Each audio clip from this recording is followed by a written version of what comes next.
Hey, Reese here from Rain City Rock Camp for Girls. Here to do another demo for you on our guitar workshops. The next one coming up is called Dangerous Duos. So here to help me out is Trex. And we're going to start with just a little sample.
So as you can see, there are lots of different ways to play two guitars. One of the most common is to have a rhythm guitar and a lead guitar. But in the workshop, we're going to be introducing some alternate ways that you can really maximize having two guitar players in your band. So today's demo is going to be a little about high-low, which means one guitar player is going to be a little bit higher on the neck, and that can either be done through a capo or through barring. And then the other guitar player is going to be down more in the first position. So, Trex, can you tell us a little bit what you're playing? Well, yes, I can. So I was using a standard 12 bars blue pattern using the chords A, D, and E. And I just repeated that through a couple times. So in the 12 bar pattern that follows a little bit like the blues pattern, we go the A, and then the D, and then the A, and then the D again, and then the A, and then you go to E, D, and then back to the A, or the 1 chord. So to make it a little bit a differentiation between the two voices of the guitars, what I've done is I've taken my capo and I have clipped up on the 7th fret. Now, in order to be in the same key, my shapes are going to be using a different set of chords. They look like I'm using the set of chords in D, but because I have my trusty capo on, it's moved the nut effectively up to here and shortened my guitar up, then we're still both in the same key. So what I'm playing now, just like on a bar, now I'm playing this D, and it sounds like A down in first position, the A chord. So, and then when Trex is playing the D, I play the G, and then we'll go back to the D, and her A.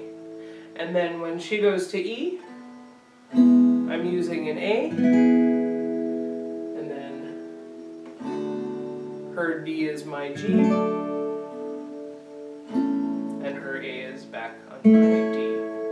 And so by putting it in this position, what's kind of nice for folks who like a little bit of finger style, do a little bit of all arpeggiation and picking, is that the D chord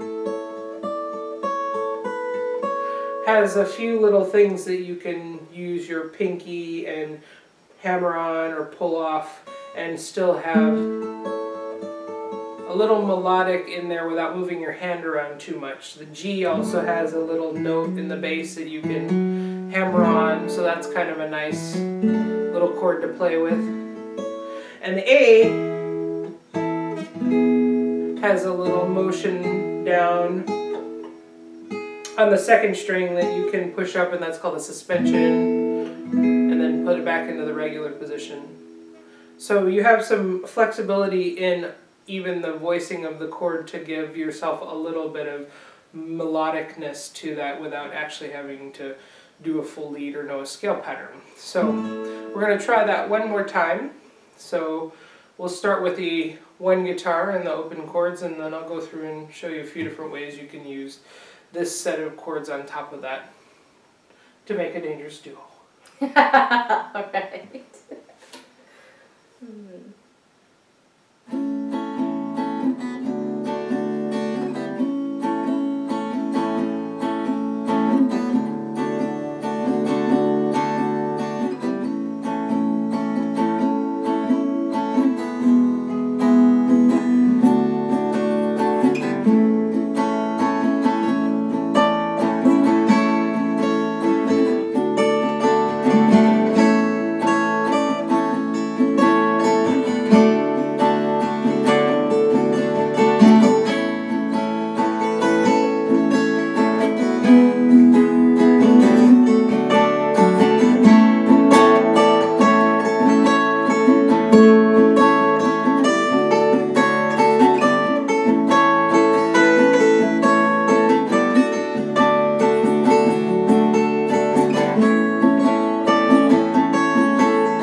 See, I can even change up the strumming a little bit so we have a little bit of emphasis on different beats to make it more interesting, as well as the higher octave and the lower octave. It gives you more of a chorus effect.